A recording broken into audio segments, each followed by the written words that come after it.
Merci de t'asseoir. Est-ce que tu peux aller vers un frère, vers une soeur, vers quelqu'un, l'embrasser et le bénir dans le nom du Seigneur. Aujourd'hui, n'oubliez pas que c'est le dernier dimanche de l'année 2013, donc le dernier sabbat. C'est un jour important à nos yeux, selon notre calendrier, un jour important aux yeux du Seigneur, parce que c'est un dimanche bilan. La preuve, les deux cultes se retrouvent ensemble. Gloire à Dieu. Va embrasser quelqu'un. Bénis-le dans le nom du Seigneur. Gloire à Dieu. Gloire à Dieu. Alléluia. Que Dieu soit glorifié. Est-ce que la joie t'anime ce matin? Est-ce que quelqu'un est content d'être dans la présence du Seigneur? Alléluia.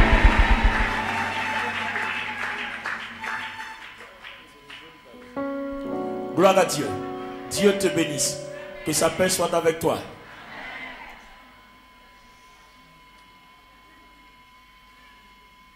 Merci de vous asseoir. Nous allons poursuivre le programme et puis terminer. La prière, c'est le fondement, c'est la fondation, c'est la vie. Si vous voulez, c'est le biberon du nouveau-né. Vous comprenez? C'est le lait, c'est l'aliment complet qui a tout. Vous voyez, je vais vous faire un petit résumé en 5 minutes. Vous ne pouvez rien obtenir sans la prière. Ça fait un. Parce que pour obtenir quelque chose, il faut d'abord qu'il y ait une rencontre entre Dieu et toi. Et là où vous vous rencontrez, et l'endroit où Dieu te donne, ça s'appelle le lieu secret. Et ce lieu secret-là, c'est dans une chambre. Or, Ésaïe nous dit, cache-toi dans la chambre, ferme la porte, parce que la colère de Dieu arrive. Je ne sais pas si quelqu'un a une fois expérimenté la colère de Dieu. Quand la Bible décrit la colère de Dieu, elle dit, la colère de Dieu ébranle les montagnes et fend les rochers. La colère de Dieu est comme une bombe atomique, comme une bombe nucléaire. Donc, Ésaïe ne peut pas demander que quelqu'un se cache dans une chambre pour être protégé d'une bombe nucléaire, contre une bombe nucléaire. Ce n'est pas possible. Parce que la bombe nucléaire anéantit tout.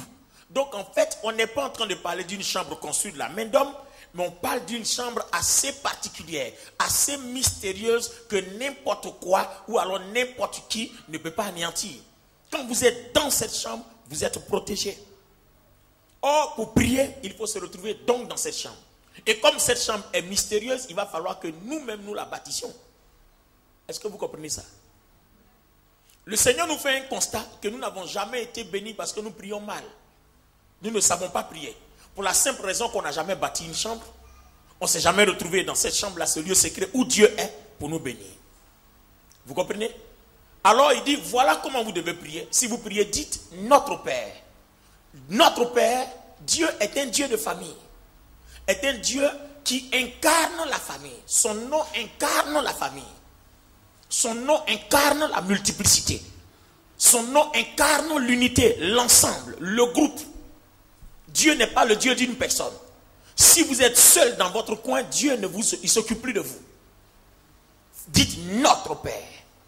À partir du moment où il est toi seul ton Père, il n'est plus ton Père parce qu'il est le Père de la famille.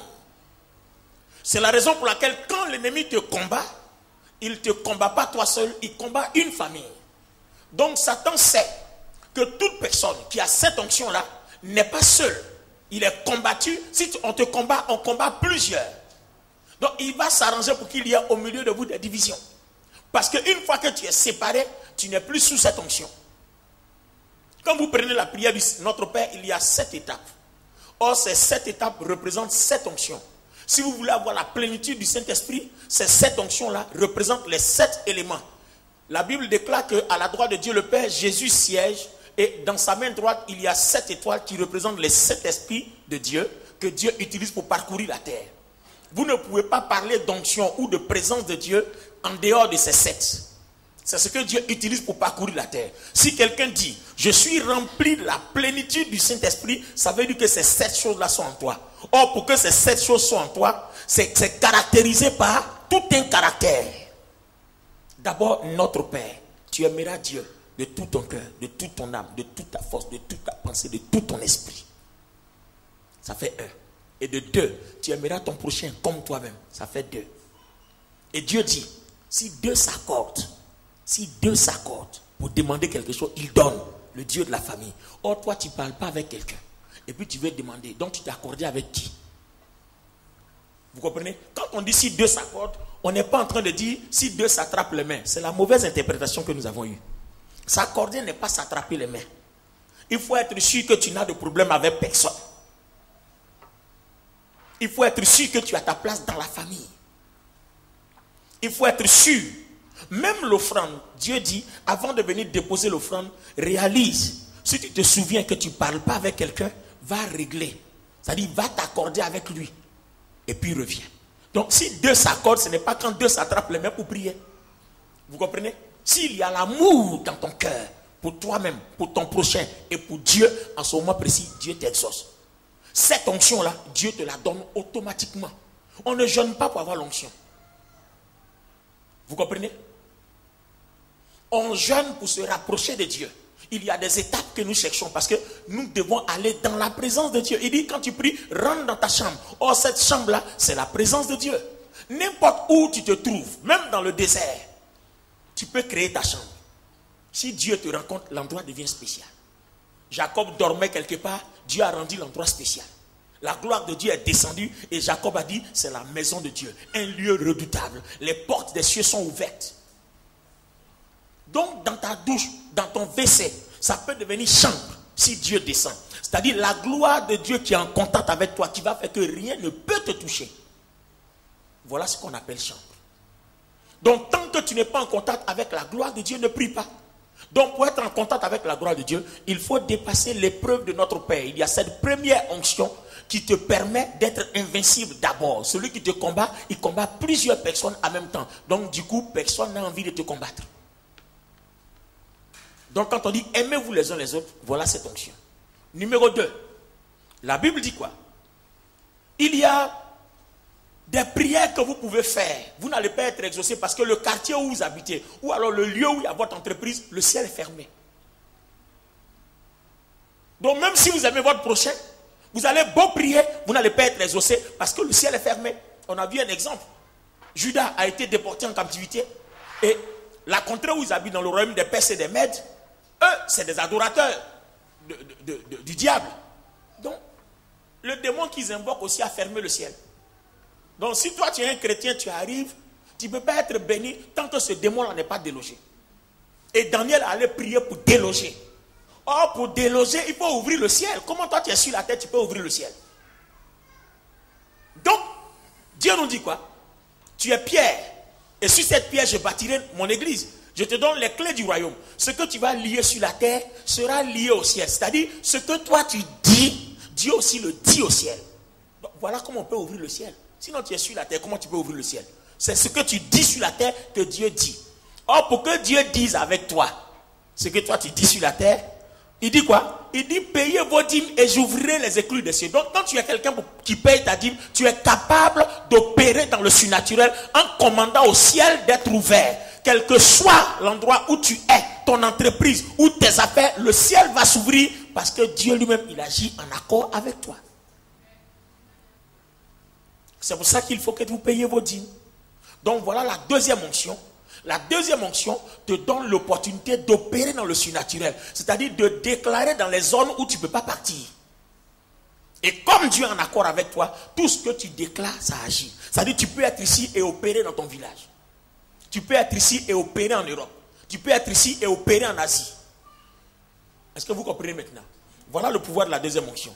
Troisièmement, que ton nom soit sanctifié.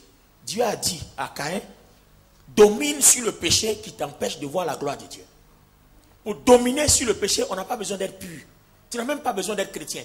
Parce que la domination est un don que Dieu nous a donné naturellement avant même qu'on soit créé.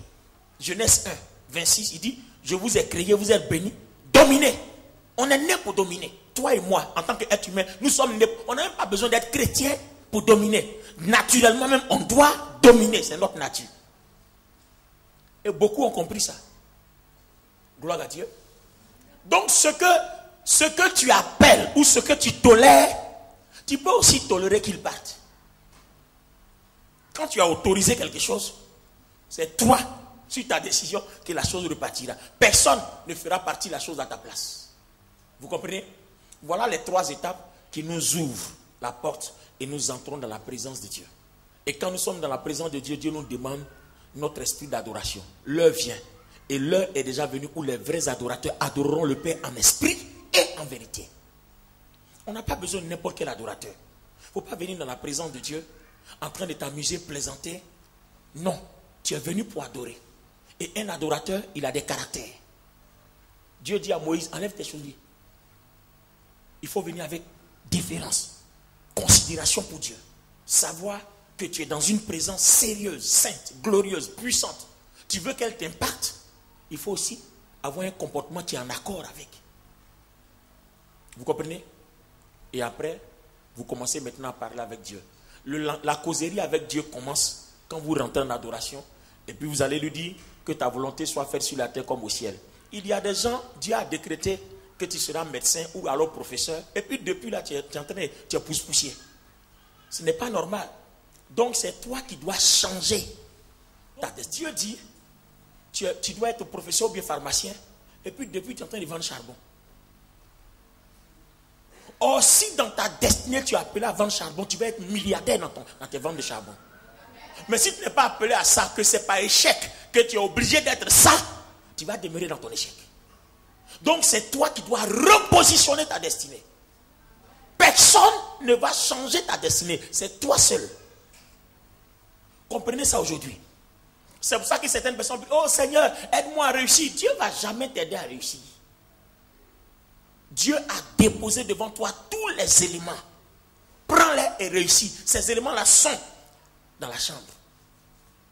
Pas une chambre, mais la chambre que tu auras créée. J'ai dit, Dieu, il a sa gloire, il t'attend. Mais d'abord, tu as besoin de l'onction de notre Père. Tu as besoin de l'onction qui te permet d'opérer dans le surnaturel pour ouvrir le ciel. Tu as besoin de l'onction qui te permet de dégager ta porte. Si ces 3 choses-là, tu les remplis correctement, alors Dieu t'ouvre la porte de sa présence. Quand tu rentres en prière, tu commences à parler, Dieu est déjà là. Vous comprenez? Donc que ta volonté soit faite sur la terre comme au ciel. Il reste quoi encore? Donne-nous notre pain quotidien. Ce côté-là, retenez ça bien. Vous voyez, Satan est en train de tromper les chrétiens aujourd'hui. Pour faire croire que quand on parle d'argent à l'église, c'est de l'escroquerie. Les amis, aucun pasteur n'a mentionné l'argent dans la Bible. Aucun de nous n'a écrit la Bible. Il est écrit dans la Bible, nous on a trouvé ça là. À celui qui donne, il lui sera donné. Donc, renversons le verset. À celui qui ne donne jamais, il ne lui sera rien donné ou il ne lui sera jamais donné. Ça, ce n'est pas nous qui avons écrit. C'est Dieu qui a écrit sa chose. C'est comme tu rentres dans la Bible, on dit Dieu est amour. Et puis toi, tu dis pourquoi il est amour. Donc, il ne faut pas l'adorer, il faut laisser. Celui qui t'a créé, il dit moi je suis amour. Donc, tu prends ça comme ça et puis tu t'assois. Si tu veux savoir pourquoi il est amour, vous deux, vous ne serez jamais d'accord. Vous comprenez qu'il y a des choses qu'on peut comprendre simplement. Celui qui te donne la vie, il dit, moi je suis amour. Donc toi, tu dis tu es amour. Merci Seigneur, amen. C'est pour ça que ce mot-là, amen, ça signifie c'est bon. Quand on dit amen, c'est-à-dire c'est bon, no comment. On ne parle pas devant, on ne parle pas derrière, on ne parle pas dessus, on ne parle pas en bas, c'est bon. À celui qui donne, il lui sera donné. Or, quand tu dis, donne notre pain quotidien, et puis lui te dit, quand tu viens prier, je ne veux pas que tu me demandes l'argent. Je ne veux pas que tu me demandes à manger. Donc on fait quoi? Ça veut dire qu'il y a quelque chose qu'on doit appliquer. Je viens avec des offrandes, quand je le bénis, Proverbe 3, 9, 10 dit, celui qui honore l'Éternel avec ses offrandes, il multiplie ses bénédictions dans son grenier. Donc comment les portes de l'emploi, tes affaires vont prospérer, ça ne te regarde pas. Toi, viens avec ton offrande, le reste là, il dit, lui, il s'en charge. Il dit, je m'en charge. Donc, voilà une onction que vous possédez.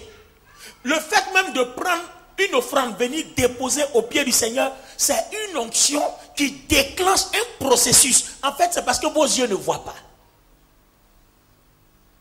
Regardez par exemple concernant la dîme. Le diable a tout fait pour faire croire aux gens que la dîme c'est l'Ancien Testament. Donc on ne doit pas payer la dîme. Or dans l'Ancien Testament on dit tu ne tueras point. Donc maintenant on doit tuer. Puisqu'on est dans le Nouveau Testament.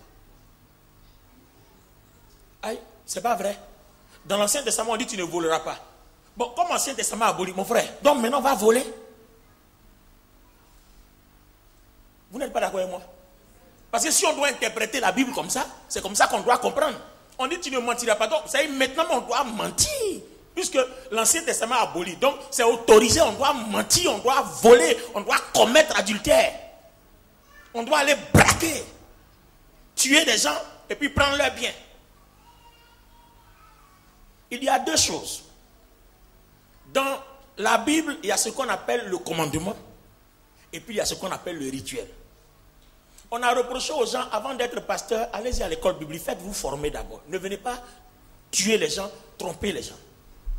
Beaucoup de personnes se sont proclamées, un matin, ils sont devenus pasteurs. Et ils écrivent n'importe quoi sur Internet, ils égarent les gens. Quand vous étudiez la Bible, il y a deux choses. Il y a le commandement et il y a le rituel. C'est-à-dire, le rituel, c'est des voies bien précises qui nous donnent accès à la présence de Dieu. Et ça a été résumé par un mot qu'on appelle sanctification. Donc, pour être sanctifié, voilà ce qu'on te demande de faire. Soit pour venir dans la présence de Dieu, si tu as péché, il faut prendre un animal, l'égorger, il faut asperger le sang, d'accord.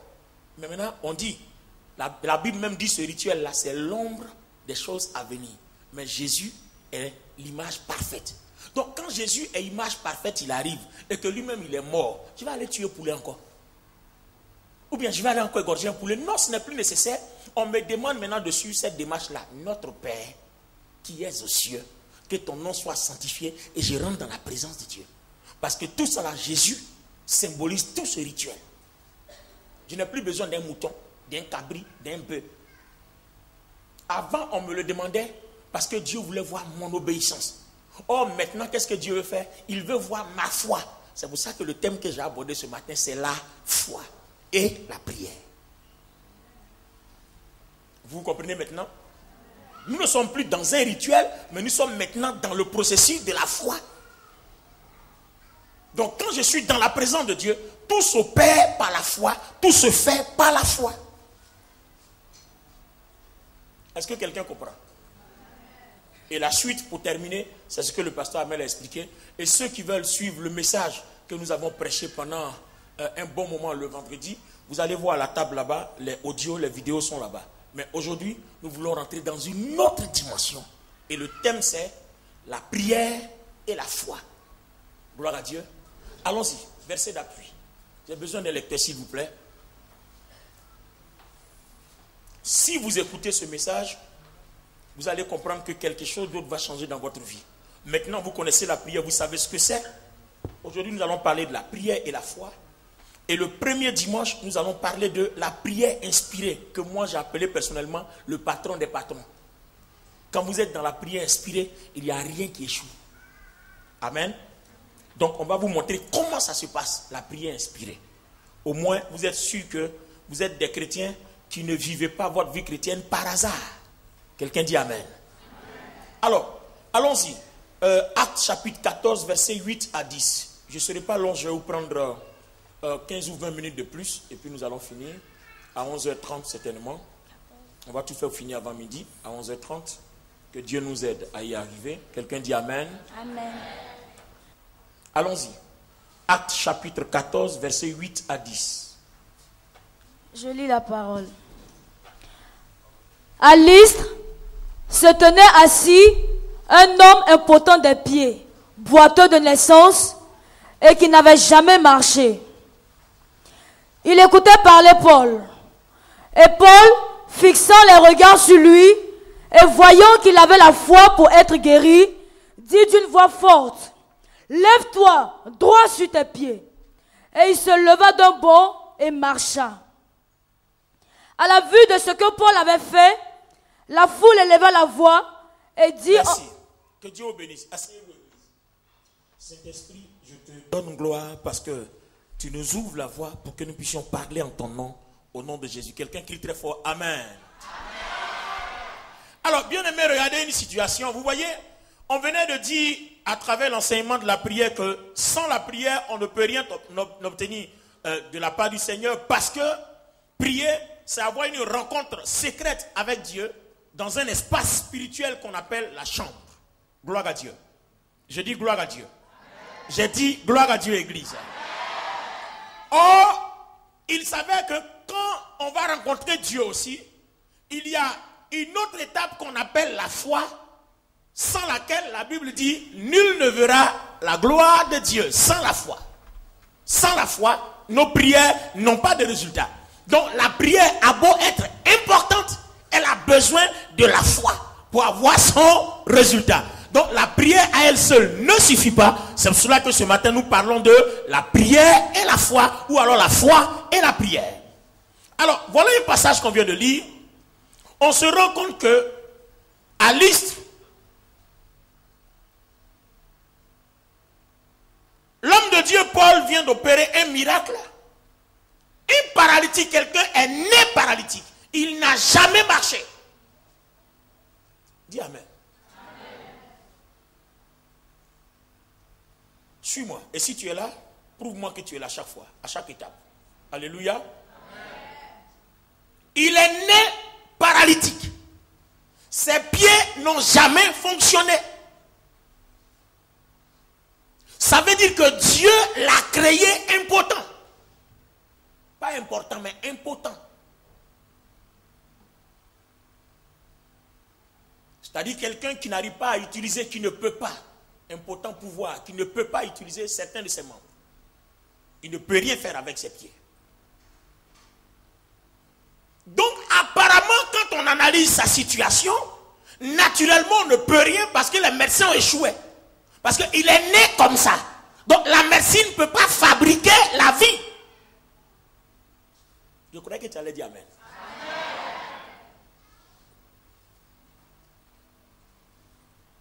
C'est des enseignements forts. L'enseignement délivre, l'enseignement libère. Et puis après vient la puissance. Si vous n'aimez pas l'enseignement, vous ne pourrez jamais avancer avec Dieu. Je me souviens bien, j'étais pasteur à l'époque. La vieille mère, tu te souviens? On était au plateau, on sautait, il n'y avait rien. Il a fallu que j'aille à l'école biblique pour aller apprendre. Ouais, il y avait 2000, mais à qui je n'enseignais rien de bon.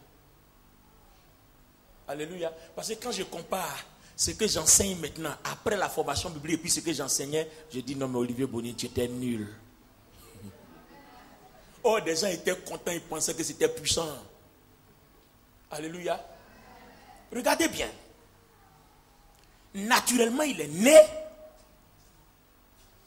Les pieds ne fonctionnent pas. Donc, au moins, si tes pieds fonctionnaient, qu'il y a un nerf qui commence à déconner un peu, la médecine peut remédier à ce mal. Mais il est né, c'est comme ça. Donc, la médecine aussi a pris ça comme ça. On a coupé son cordon ombilical comme ça. On a regardé ses pieds et puis tout le monde dit, madame, nous sommes navrés, ses pieds ne fonctionnent pas. Vous êtes une femme, vous venez d'accoucher. La sage-femme ou alors le médecin regarde votre enfant. Madame, nous sommes navrés, on est désolé, ses pieds ne fonctionnent pas. Et comme c'est une affaire naturelle, on n'y peut rien. Et puis, on laisse ça comme ça. Regardez la tristesse. Et cet homme va grandir dans cette condition-là. Mais ma Bible me dit, le jour où il eut une rencontre avec Paul, un homme comme toi, un homme comme moi, vendredi quand je prêchais sur la prière, je vous ai dit qu'on n'a pas besoin d'être pasteur pour opérer des miracles, mais on a besoin de comprendre comment on opère des miracles. Et ce n'est pas le pasteur qui opère les miracles pour les chrétiens, le pasteur montre aux chrétiens comment on opère les miracles, et les chrétiens possèdent leurs miracles. Regardez bien, Dieu dit, je suis l'alpha et je suis l'oméga. C'est-à-dire, il commence là avec toi, mais il ne fait pas le parcours avec toi. Quand il a commencé avec toi, il quitte là, il s'en va t'attendre là, à l'oméga. Maintenant, toi, tu dois venir le trouver à l'oméga.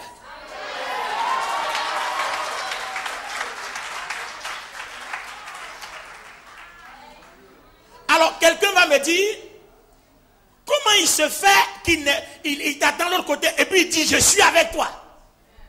Mais justement, les étapes de la prière nous ont montré que quand tu as l'onction de notre Père, en réalité, tu n'es pas seul. Dieu lui t'attend au bout, mais tout le royaume est en accord avec toi. Dieu n'est pas notre camarade, il ne marche pas comme ça avec nous. Attends, allez-y dans un royaume. Vous avez vu le roi, il mange avec les gens. Le roi, on ne le voit pas comme ça. La preuve, depuis que vous n'avez pas vu Dieu, il a écrit dans la Bible, si vous me voyez, vous mourrez, parce qu'il est trop puissant. Et comme il veut qu'on considère sa puissance, il ne se montre pas comme ça. Je suis l'alpha. Il commence avec toi. Quand vous démarrez, vous vous mettez en accord. Tu as traversé notre Père qui est aux cieux. Ton nom soit sanctifié. Tu es dans le lieu saint. Que ton règne vienne. Quand tu as fini les 7 étapes, que les 7 onctions sont avec toi, lui il te laisse. Il dit va. Quand il a dit à Moïse, il a rencontré Moïse où? Au buisson Adam. Il a voyagé avec lui pour aller en Égypte. Il dit va. Quand il te dit va, ça dit il n'est pas avec toi. Attends, vous n'avez pas compris ça? Il dit va. Il n'a pas dit allons. Mais avant de partir, il lui a dit quoi? Il dit jette ton bâton. Moïse jette le bâton, ça devient ça. On dit hey, prends le bâton. Ah. Il reprend le bâton. Le serpent, il attrape le serpent par la queue, ça devient bâton. Moïse dit là, il est avec moi.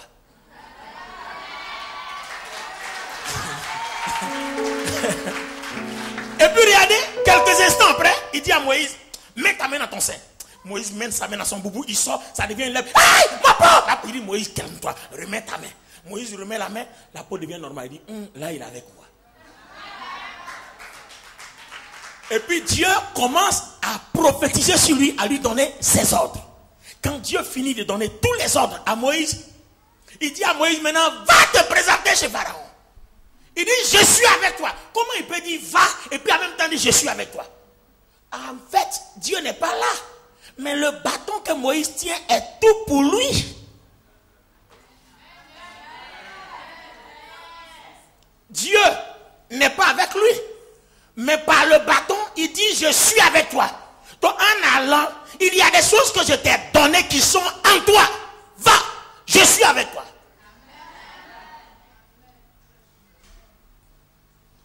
Est-ce que vous comprenez? Ça veut dire que ce que nous avons reçu, notre foi, va nous aider à parcourir la distance jusqu'à ce qu'on arrive ici dans l'oméga.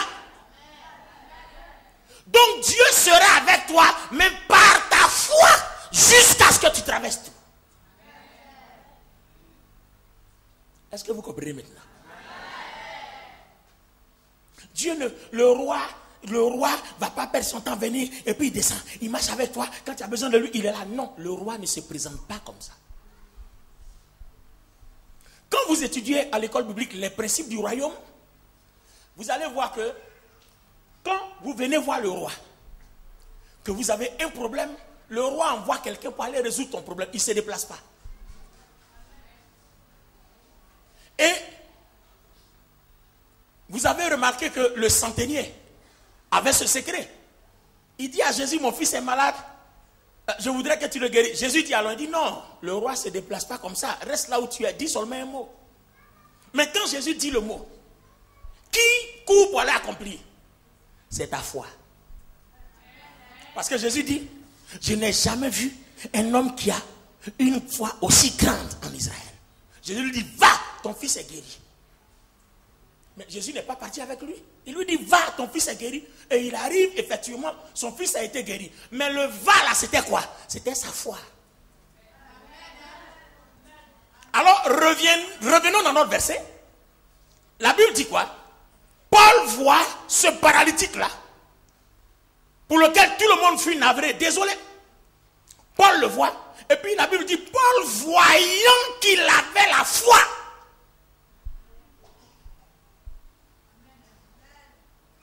Écoutez bien, il y a quelque chose de glorieux, de puissant qui vient.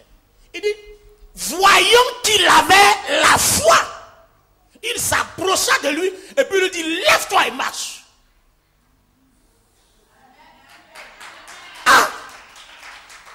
médecin accoucheur ou la sage-femme n'a pas pu faire quelque chose.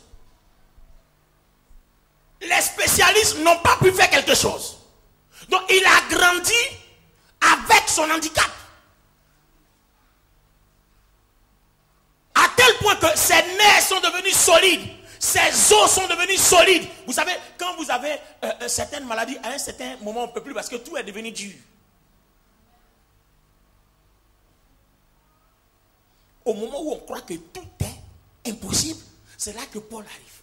On dit Paul le regardant, il le fixe. Et Paul voit qu'il a la foi. Il lui dit lève-toi. Ah, une simple parole. Lève-toi. Et on dit il se leva et il marcha.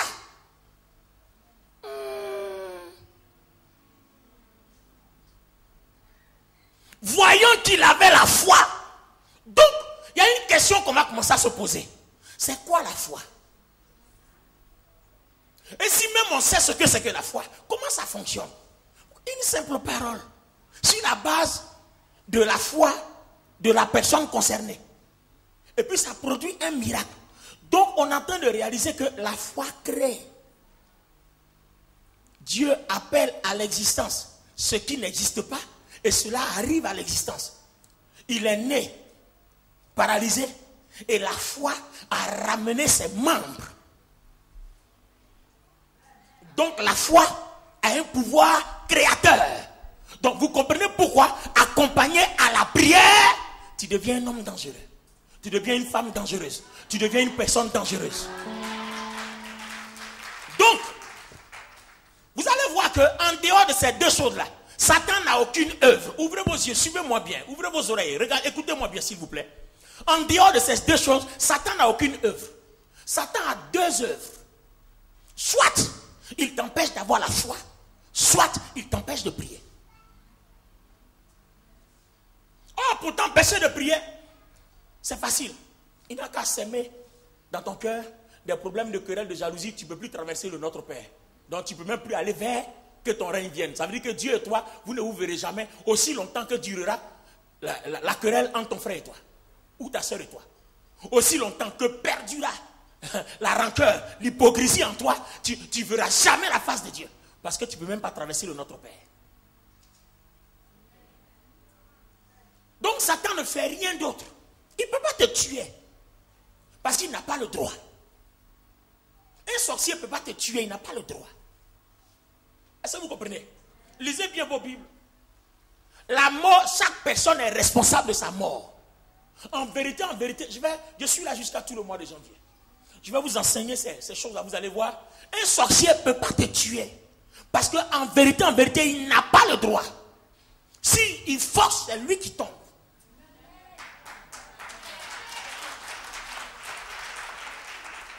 Mais c'est chaque personne qui est responsable de sa propre mort. Imaginez-vous que vous êtes chrétien. Jésus dit avant de prier, entrez dans la chambre, ça dit entrez dans la présence de Dieu. Or, pour arriver à la présence de Dieu, il y a 3 étapes. Toi, tu n'as jamais traversé. Ça veut dire que tes 20 ans de vie chrétienne, tu n'as jamais vu Dieu. Donc, en fait, tu croyais être chrétien, mais en réalité, tu ne l'es pas. Donc, tu es exposé tout le temps. Tu penses que tu es pour Dieu, alors qu'en réalité, tu es des leurs. Donc, si tu es moi qui t'a tué, c'est pas quelqu'un. Vous comprenez? Alors, nous nous rendons compte que la foi est créatrice. La foi est un pouvoir. Donc, la foi est le pouvoir de la prière. Est-ce que quelqu'un m'entend ce matin? Amen. Alléluia. Alors, nous voulons chercher à savoir, c'est quoi la foi? Un des éléments, ce verset biblique dans Jacques chapitre 5, verset 14 à 16, va nous aider à sortir un mot à partir duquel on va commencer à décortiquer le principe de fonctionnement de la foi. Allons-y. Jacques chapitre 5, verset 14 à 16. Est-ce que ça vous intéresse de poursuivre avec moi? Vous voulez qu'on arrête pour dimanche prochain ou ça vous intéresse de poursuivre avec moi? Alléluia. Allons-y. Je lis la parole. Quelqu'un parmi vous est-il malade? qu'il appelle les anciens de l'église et que les anciens prient pour lui en loignant d'huile au nom du Seigneur. La prière de la foi sauvera le malade et le Seigneur le relèvera. Et s'il a commis des péchés, il lui sera pardonné. Continue. Confessez donc vos péchés les uns aux autres et priez les uns pour les autres afin que vous soyez guéris. La prière fervente du juste a une grande efficacité. Bien.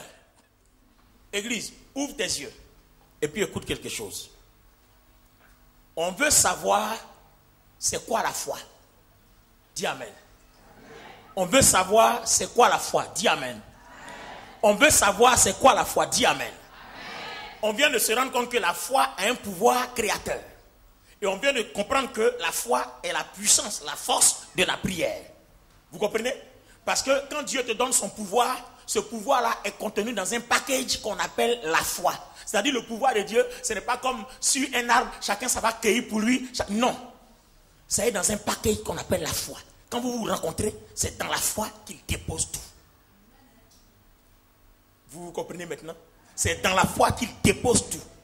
Donc, s'il t'a déposé tout dans la foi, dans l'alpha, c'est toi maintenant qui dois déballer le package et puis utiliser ta foi pour avancer jusqu'à le trouver à l'oméga. Donc, si tu ne déploies pas ta foi, si tu ne déballes pas ta foi, si tu ne dévoiles pas ta foi, tu n'avances pas. Est-ce que vous comprenez? Église, vous comprenez? Vous êtes là? Je veux que vous soyez là avec moi. Amen. Or, un élément va s'ajouter à cette histoire de la foi. Si quelqu'un est malade, qu'il aille vers les anciens. Avant, les pasteurs, on les appelait les anciens. Qu'il prie pour lui, qu'il loigne d'huile. La prière de la foi guérira le malade. Donc, je découvre que avant que Paul prie pour le paralytique, il a vu sa foi. Maintenant, toi-même, maintenant, on vient de se rendre compte que avant que tu pries aussi, toi aussi, il faut avoir la foi. Donc, celui qui reçoit la prière a la foi. Moi aussi qui prie, j'ai la foi. Même si j'ai une grande puissance que je t'impose les mains, si tu n'as pas la foi, ça ne va rien faire. La Bible déclare dans Jean 6 que Jésus était à Nazareth, là où on l'a vu grandir, personne ne croyait en lui parce qu'on l'a vu en culotte, petit garçon. On dit qu'il est devenu opérateur de miracles, personne ne croyait en lui. Donc il a dû imposer les mains, forcer, secouer les gens pour qu'il y ait quelques miracles. Quelques miracles. Parce que personne ne croyait en lui. Ça veut dire que dans cette église, si tu veux que mon ministère soit un impact pour toi, il faut que tu crois en moi. Si tu ne crois pas en moi, que tu es la personne qui me calomnie, mon onction ne peut rien faire pour ta vie. C'est pour ça que dans une église, tous les chrétiens doivent être en accord avec leur leader, les pasteurs. Si vous ne croyez pas en eux, si vous ne vous entendez pas, si vous les calomniez, vous critiquez, c'est-à-dire la gloire de Dieu va descendre, ils vont opérer, tous les paralytiques vont marcher sauf vos pieds. Parce que toi seul, ton pied là n'est pas en accord avec eux, donc ça ne marche pas. Et si tu sens que tu le persécutes, quand il vient vers toi, il faut éviter qu'il te touche. Parce que chaque fois qu'il va te toucher, c'est une malédiction. Parce que n'oubliez pas, notre Père, celui qui ne traverse pas ça, ne peut pas opérer, ne peut pas ouvrir le ciel. Et même si tu ouvres le ciel, on te demande de dégager devant ta porte. Sanctifier le nom du Seigneur en dominant sur ton péché. Or, il s'avère que ton péché mignon, c'est bavardage. Tu dis tout. Alléluia. C'est pour ça que souvent partout où je prêche, je dis aux gens, il y a des gens qui aiment s'intéresser à la vie des pasteurs. Laissez Dieu, il va régler la vie de ces pasteurs. Toi, sois avec lui pour chercher ta bénédiction. Je vous dis, non, ce n'est même pas une affaire de salut personnel même. Regarde bien. Quand vous étudiez la Bible, dans la Bible, il y a des mystères, hein, Papa Blanc. C'est-à-dire, même si je suis un pécheur, que je suis mauvais, le fait que tu crois à moi, je prie pour toi, tu seras béni. Mais c'est moi seul qui vais aller en enfer. Est-ce que vous comprenez ça? Le fait que tu crois en moi, je vais prier pour toi, tu vas être béni hein, parce que tu crois en moi. Mais quand moi je vais mourir, je vais aller en enfer malgré mes miracles. Maintenant à moi de prendre une décision, de ne pas aller en enfer après avoir opéré tant de miracles et sauvé des milliers de personnes. Ils vont dire, ah pasteur, toi aussi. Pourquoi tu fais ça? Tu nous as sauvés, tu ne t'es pas sauvé. Laisse le pasteur avec son problème. Laisse-le te sauver. Et puis il faut le laisser lui se va en enfer. Dans tous les cas, ce n'est pas quelqu'un qui va l'évangéliser. Il est trop évangélisé. Ah ben bien sûr, il est tellement évangélisé qu'on suppose qu'il sait ce qu'il fait. Donc s'il se met dans le danger, c'est son problème. C'est son problème. Mais toi, attache-toi à lui, cherche ta bénédiction. Il va te toucher, tu vas être béni. Prends pour toi, va t'asseoir, vis ta vie. S'il veut partir en enfer, c'est son problème. Alléluia. Alléluia. Donc celui qui prie doit avoir la foi. Et celui qui reçoit la prière doit aussi avoir la foi. Ça fait deux choses. Maintenant, la petite chose qui vient s'ajouter, on dit la prière du juste est une grande efficacité. Ou bien en d'autres termes, a une grande efficacité. Donc, tout le monde peut avoir la foi, prier, mais si vous êtes juste, votre foi est assez efficace. Donc, il y a un nouveau mot qui vient s'ajouter à cette histoire de la foi. C'est-à-dire, on ne peut pas parler de la foi sans justice. Donc, c'est quoi la justice? Si on comprend la justice, on va commencer à décoder la foi. Come on, somebody.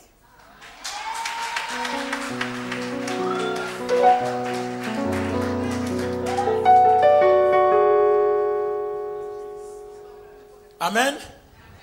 Ah, mais 30 minutes, il reste 5. Alléluia. acclamons Jésus, acclamons Jésus. Alléluia. Alléluia. Alors, je vais demander à deux pasteurs de me prendre deux passages. Deux pasteurs, dépêchez-vous. Courez. Dépêchez-vous, courez. Prenez-moi deux passages. Prenez-moi Romains.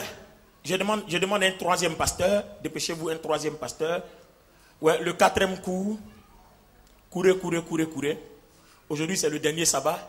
Il faut qu'on finisse ce dernier dimanche-là. On a la prière et puis on a la foi. Yes. On est des gens forts.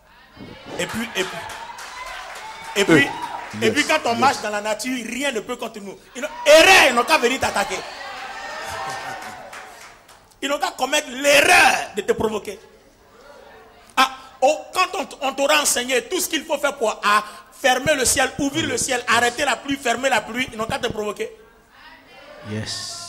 Je me souviens à l'époque, mon père spirituel, le prophète Kakou Sévérin, dans son village à Data, il y a eu un défi entre lui et les sorciers. Et puis il a prié Dieu.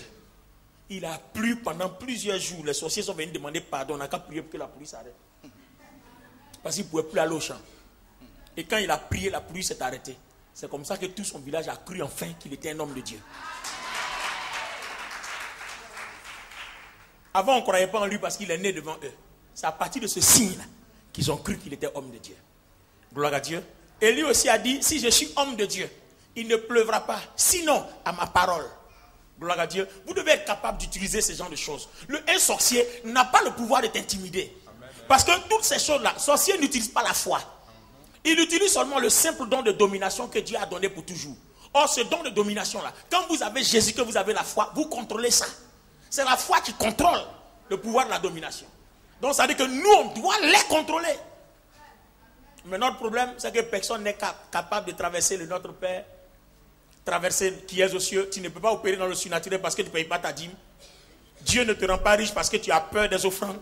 Tu as caricaturé tout ce qui est bon à l'église et tu as mis ça sur le compte de l'escroquerie.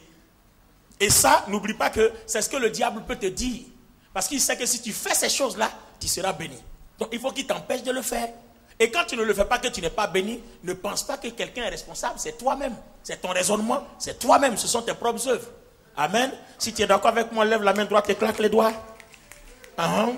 Alléluia.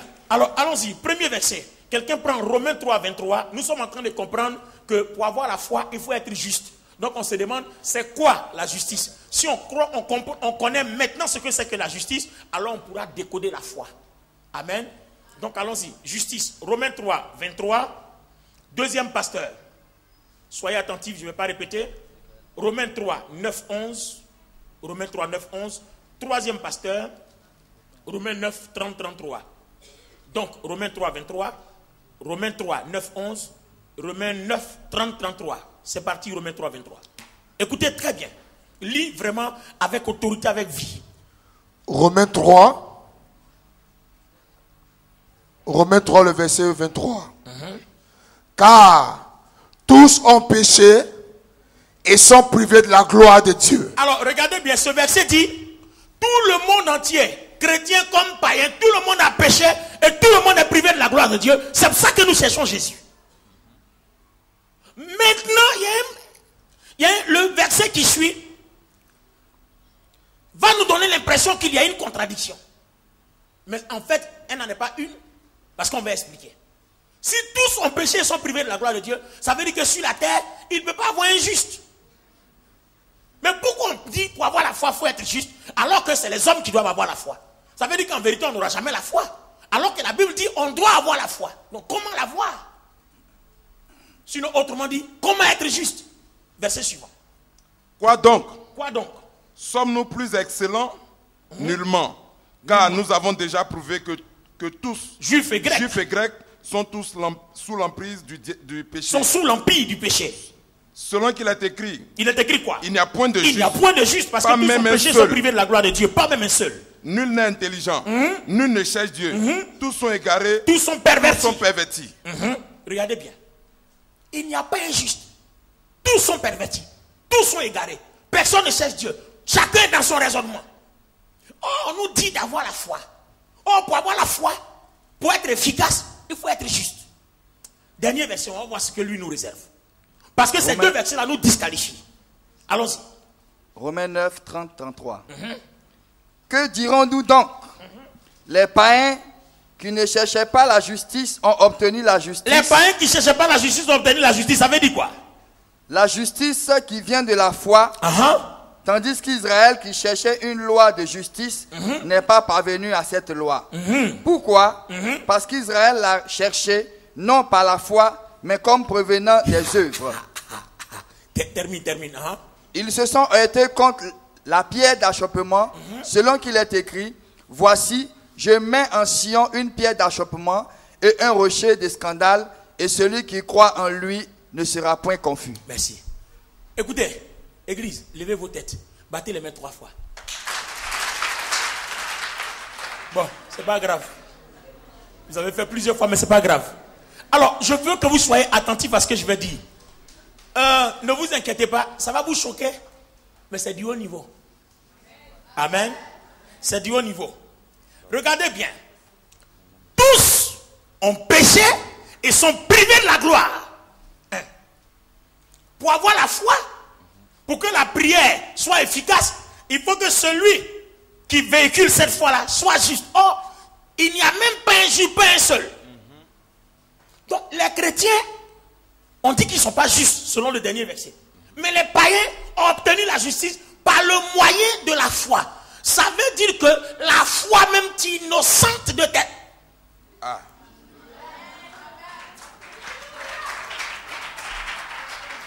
Le fait d'avoir la foi.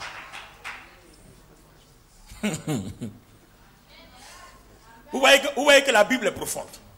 Donc la foi, le fait d'avoir la foi, ça m'innocente de mes péchés. Je vous ai dit que c'est le pouvoir de la prière. Puisque c'est avec ça que Dieu et toi vous parlez. Le fait que j'ai la foi, ça m'innocente de mes péchés. Donc si le païen qui a la foi, Dieu l'appelle juste, ça veut dire que la foi fait de moi une personne innocentée, lavée et purifiée.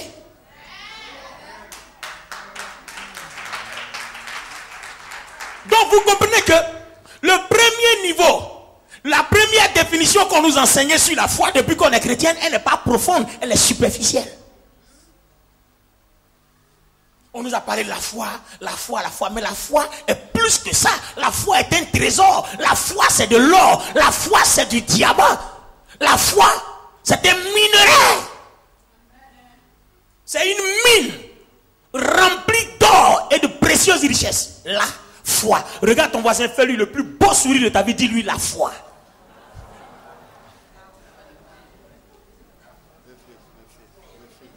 Donc c'est parce que j'ai la foi que Dieu dit que je suis juste. Parce qu'à cause de la foi, il y a des choses que Dieu ne regarde plus. Papa Bonnie. Docteur. Soigne-nous, soigne-nous. C'est-à-dire, à cause de la foi, il y a des choses dans ma vie que Dieu ne regarde plus. C'est pour ça que la Bible dit ne jugez pas les gens. Vous serez étonnés, vous allez arriver au paradis, vous allez trouver un meurtrier là-bas. Parce que là sur lequel vous l'avez jugé, Dieu l'a innocenté à cause de sa foi. La Bible, je dis, la Bible, c'est une arme dangereuse. Vous êtes en train de juger quelqu'un qui est agréable aux yeux du Seigneur. Je vous prends un simple exemple biblique. Actes chapitre 10. Pierre, il est en train de prier prosterné. Et puis il voit un quadrupède. Il voit des serpents, des reptiles, des animaux dangereux, très impurs aux yeux de l'Éternel. Et puis Dieu dit à Pierre, tu et mange. Il dit non, je ne mangerai rien d'impur. Dieu lui dit, qui t'a dit que c'est impur? Qui t'a dit que c'est impur? Oh, Corneille était un païen. Regardez bien. Corneille étant païen, il a tellement la foi qu'il fait des offrandes à Dieu. Voilà un païen qui croit au Dieu d'Israël plus qu'Israël lui-même.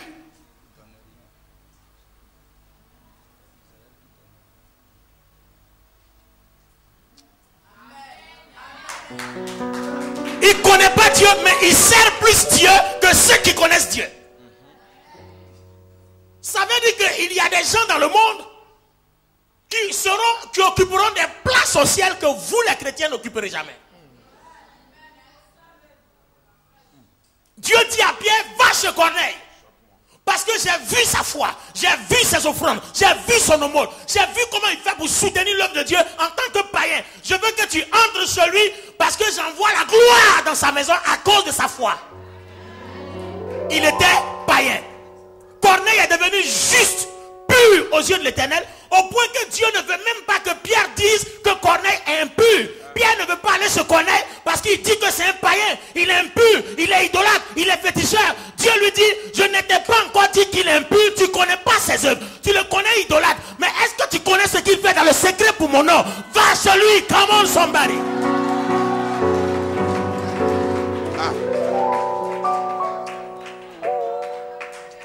Va chez Corneille. Donc Pierre se lève. Regardez l'histoire. Ceux qui croient en Dieu ont prié pour le baptême du Saint-Esprit. Ils n'ont jamais parlé en langue. Pierre se lève. Il rentre dans la maison de Corneille. Quand il a vu Corneille, quand Pierre a ouvert la bouche pour dire, Dieu m'a envoyé vers toi, la Bible dit que la maison de Corneille fut remplie de la présence de Dieu. La maison de Corneille est devenue une chambre. Et tous ceux qui étaient là ont été baptisés du Saint-Esprit. Ils ont commencé à parler en langue. Et même ceux qui étaient rattachés à Corneille, c'est-à-dire la justice de Corneille a couvert ceux qui étaient dans sa maison. Et la grâce que Corneille a reçue, eux aussi, ils l'ont reçue. Quand vous êtes dans une maison, la gloire de Dieu qui est sur vous devait délivrer le sorcier. Au lieu que vous soyez des pleurnichards qui pleurnichaient tout le temps, la gloire qui est sur vous devait délivrer le sorcier. Non, il y a un sorcier dans la maison là. Mes affaires ne marchent pas. Mais attendez. Tous les sorciers qui étaient chez Corneille ont parlé en langue. Ils ne sont pas d'accord, ils n'aiment pas. Mais en tout cas, quand Dieu est descendu, ils ont aimé. Quelqu'un dit avec moi, la foi. La foi. Donc les amis, c'est quoi la foi? Pour qu'elle soit, elle ait un pouvoir aussi puissant. Alors on va aller dans la première définition. Actes chapitre 10, verset 17. Actes chapitre 10, verset 17. Tandis que Pierre ne savait en lui-même que penser du sens de la vision qu'il avait eue? Voici les hommes envoyés par Corneille, s'étant informés de Bon, attends, on va un peu trop vite. Attends, calme-toi. Allons-y d'abord dans Romains 10, 6 à 11. Si on commence par là-bas, on va mieux comprendre. Parce que n'oublions pas, l'enseignement est pédagogique. Si on commence par le bas, je risque de créer un trouble un mélange dans l'esprit de chacun. Commençons d'abord par Romains 10, 6, 11. Pendant ce temps, quelqu'un prépare Hébreux 11, 1. Et puis une autre personne prépare Romains 10, 17. Et puis on termine par là pour aujourd'hui. Le reste sera pour dimanche prochain. Romains chapitre 10, verset 6. Mais voici comment parle la justice qui vient de la foi. Voici comment parle la justice qui vient de la foi. Ne dis pas en ton cœur, qui montera au ciel? C'est en fait descendre Christ. Ou qui descendra dans l'abîme? C'est faire remonter Christ d'entre les morts. Que dit-elle donc? La parole est près de toi, dans ta bouche et dans ton cœur. Attends, reprends. Donc la justice qui vient de la foi dit quoi? La parole est près de toi. Parce qu'on dit la prière du juste, celui qui a la foi, c'est un homme juste. Sa prière est une grande efficacité. Donc on dit quelle est cette justice-là? Allons-y. La parole est près de toi. Vous savez, à un moment donné, à un certain niveau, quand vous êtes imprégné de la parole, vous aimez tellement que ça devient intéressant. Allons-y. La parole est près de toi. La parole est près de toi. Dans ta bouche et dans ton cœur. Attends. Donc, cette justice dont on parle, non, cette foi qui nous rend juste, on dit, c'est une parole qui est dans ta bouche, dans ton cœur. Hey! Ça te dit rien? Donc, la foi, Herman, c'est quelque chose qui est dans ta bouche et puis dans ton cœur. Donc là, on va se poser une question. Ah, mon cœur est comment? Est-ce que mon cœur peut abriter cette foi-là? Ma bouche est comment? Est-ce qu'elle peut abriter cette foi-là?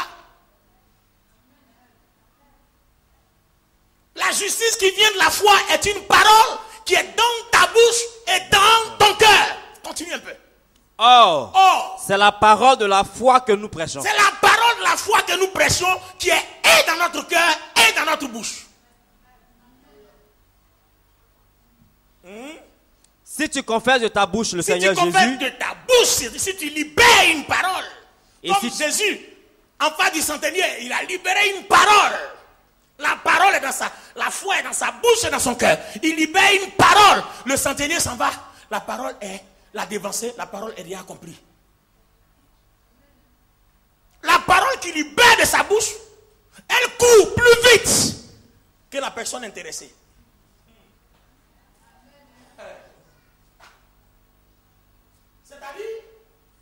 C'est-à-dire que si je dois prier pour toi pour que tu sois guéri, la parole, je dois la libérer. Et quand je la libère, elle doit aller plus vite que toi. La parole court plus vite.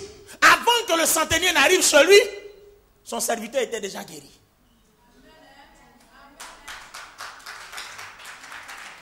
Termine. Et si tu crois dans ton cœur que Dieu l'a ressuscité des morts, et si tu crois dans ton cœur, donc la parole que tu libères de ta bouche court plus vite, mais ce que tu crois dans ton cœur, que Dieu a ressuscité Jésus-Christ d'entre les morts, alors tu es sauvé.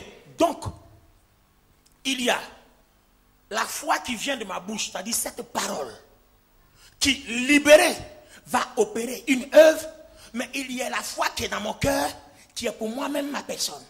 Donc, des deux niveaux, ce qui est dans ma bouche est pour l'extérieur, pour autrui, et ce qui est dans mon cœur est pour moi. Bien décortiqué. Est-ce que vous comprenez ça? Dans ton cœur, c'est pour toi, pour que tu sois sauvé. Dans ta bouche, c'est pour que tu opères des signes, pour que le monde voit que Dieu est avec toi. Que Dieu existe, que Dieu est réel. Maintenant que nous savons que la foi habite et notre cœur et notre bouche, maintenant, quelle est la définition que la Bible donne de la foi? Hébreux 11. Or, la foi est une ferme assurance des choses qu'on espère, une démonstration de celles qu'on ne voit pas. Je préfère m'arrêter là aujourd'hui parce que ce qui vient est trop compliqué. C'est bon. Dimanche prochain. Je veux que vous gardez ça. Vous gardez les deux choses. La foi qui est dans ton cœur, c'est pour que tu sois sauvé. Et celle qui est dans ta bouche, c'est pour que tu opères. Donc quand tu rentres dans la présence de Dieu, voilà les choses que Dieu te donne. Il y a ton cœur et puis il y a ta bouche. Maintenant, le dimanche prochain, nous allons monter sur le niveau pour définir. C'est à partir de là qu'on va maintenant te montrer comment les utiliser pour opérer. Tiens-toi debout.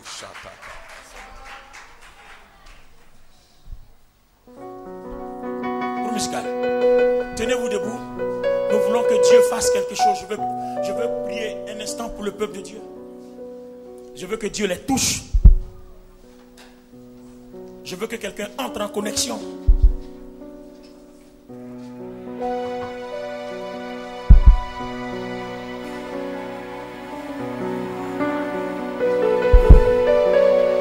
Alléluia.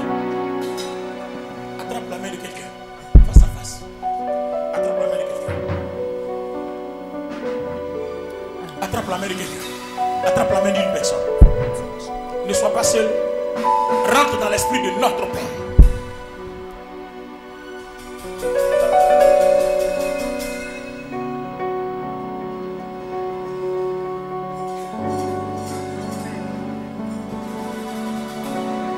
Nous allons mettre quelque chose en pratique. Il y a toi-même et il y a la personne qui est en face de toi. Non, prenez-vous deux à deux. Il y a une personne en chose. Non, trouve quelqu'un. Mon petit, viens avec le PC. Trouve quelqu'un. Voilà, trouve quelqu'un. Prenez-vous deux à deux. Si vous prenez à trois, vous faussez l'expérience. D'accord? La foi dit, ce qui est dans ton cœur, c'est pour toi. Bon, vous les chantez, vous n'êtes pas obligés parce que je travaille avec vous. D'accord? Vous pouvez vous laisser les mains parce que je travaille avec vous. La foi dit, il y a ce qui est dans ton cœur qui est pour toi. Et puis il y a ce qui est dans ta bouche qui est une action pour l'autre. Donc il y a quelqu'un en face de toi. Il y a toi-même et puis il y a quelqu'un en face de toi. Amen. Et comme on a appris la prière, je suppose qu'on est dans la présence de Dieu. Maintenant tu vas demander que le règne de Dieu vienne. Et tu vas le croire. Si tu crois d'abord que toi-même tu es sauvé, alors tu peux libérer pour sauver quelqu'un d'autre. Mais si toi-même tu ne crois pas que tu n'es pas sauvé, tu ne peux pas libérer quelqu'un. Ce qui est dans ta bouche devient lettre morte. Parce que Jacques dit, s'il n'y a pas d'œuvre, on ne peut pas voir ta foi.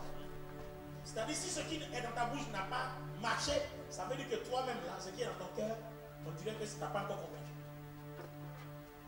Donc, en examinant toi-même, tu vas prier pour ton frère. Tu vas dire à Dieu que son règne vienne dans sa vie. Ce qui devait être et qui n'est pas encore accompli, tu dois changer ça. Et si la personne qui est en face de toi est malade, elle doit être guérie. Parce que Dieu n'a pas déclaré que quelqu'un, un de ses enfants, soit malade. Toutes les situations malheureuses dans sa vie, vous allez renverser ça. Et croyez en ce que vous dites. Parce que la foi est dans votre bouche et dans votre cœur pour votre prochain. Croyez en ce que vous dites. Oh, Satan, hey.